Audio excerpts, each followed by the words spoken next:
Hi, I'm Benjamin Ruiz, editor of Industria Avícola Watt Global Media, and here we are with Ken Colombini, Director of Communications of the National Corn Growers Association, and Mindy Williamson, Director of Communications and Public Relations from the Iowa Corn Promotion Board.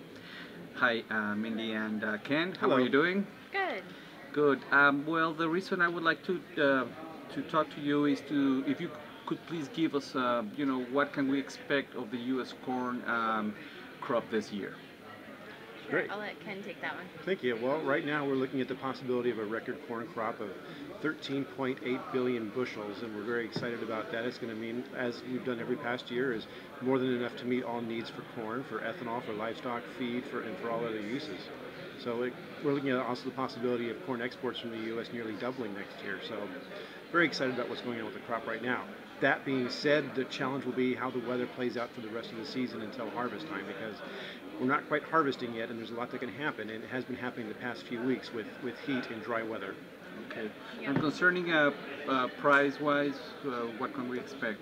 Sure, price is basically a crystal ball, so we all wish we could predict that, especially our farmers.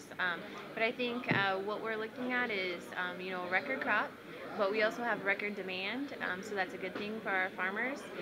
What I am being told by other sources is we're looking at probably around that $5 range for our farmers.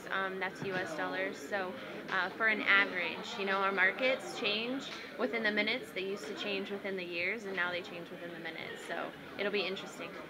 Very good. Any particular concerns or things that we could tell to our Latin American audience? Well, right now, one thing I would add is last year we had a terrible drought through probably the worst part of the Corn Belt that devastated our crop and killed about 4 billion bushels of corn off what we were expecting. This year things look much better. However, there are certain areas, Mindy could talk about, a little corner of Iowa where things aren't looking that good. So once again, we're just watching the weather as the corn growing season wraps up. So again.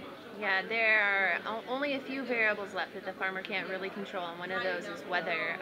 And Ken talked about last year's drought, and actually our farmers in Iowa had a better than expected yield. Some of our other corn growing states like Illinois struggled, Missouri struggled.